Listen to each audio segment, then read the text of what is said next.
Good afternoon. This is Greg Rice with Ameri-Star Homes on Friday, February the 3rd, and I'm out at our St. Martin's Hill subdivision with your production update. We'll do a little walking tour today. On your right, lot number 15. We've got some lot locators up here this week. That's because we've got plenty of areas that we know how to mark correctly right now. The sewer has been installed. The green pipes that you see sticking out in front of our lot markers are our sewer cleanouts for the upcoming houses. Lot 26, as you can see, we still have a fair amount of grading left to do on the site and some dirt to export, but with the streets and things roughed in, you can get a very good idea of the home sites that are coming on. Lot number 2 across the street, we've got a small stockpile of dirt on that right now. That'll leave the site here in the next 2 weeks, and you'll be able to get a better idea of exactly what lot number 2 looks like. Up in the far left-hand corner, we are approaching lot number 25ARR, top left-hand corner of the site.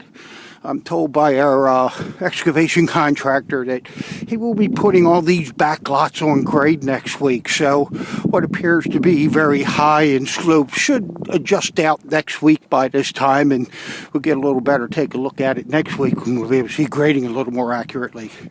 Next to the 25, we have 27AR, which again, there's a lot that also has a right-of-way next to it with a path that walks back to the school area. A nice feature if you have small children. Making the turn up the cul-de-sac, we're approaching lot number 5.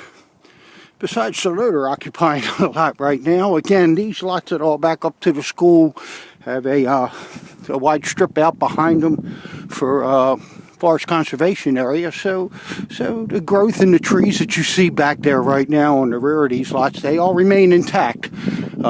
So we'll be able to preserve all these areas. Coming up through the cul-de-sac, as you can see, the ground does start to level out a lot more where we have been able to get some material off the site and continue at our grading. You have a better idea what your yard's going to look like. A very flat situation at the top of the hill here. 7. Again, nice mature growth in the rear of the lot. That will remain. At the top of the cul-de-sac, you have lot number 8.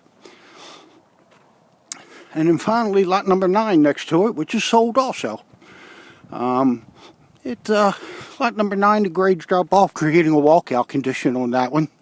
And lends itself back to the wooded area that's around the sides as well as the back of this lot number 9. So things are shaping up here nicely. Every week goes by, you get a little better idea of what the subdivision and the lots are going to look like. Progress for next week. We have started the storm drain, which is deeper than the water lines in this situation. So I think the crew's working out here tomorrow, which is Saturday, in order to try to see how far up the road they can come with the storm drain installation. Throughout next week, we'll continue to get the storm drain done. I would hope by the end of next week, the storm drain will be done, and we're back working on the water main. So next week, storm drain, possibly starting the water, but for sure the following week with the water. Once the water mains are done, then we can fine grade the street out a little bit, get the curb and gutter in, and get the blacktop going so we can start houses. So I'm going to say we're probably 3 weeks, 4 weeks max before we turn this road into blacktop and get production units going. So that's your production update out here at St. Martin's Hill on Friday, February the 3rd.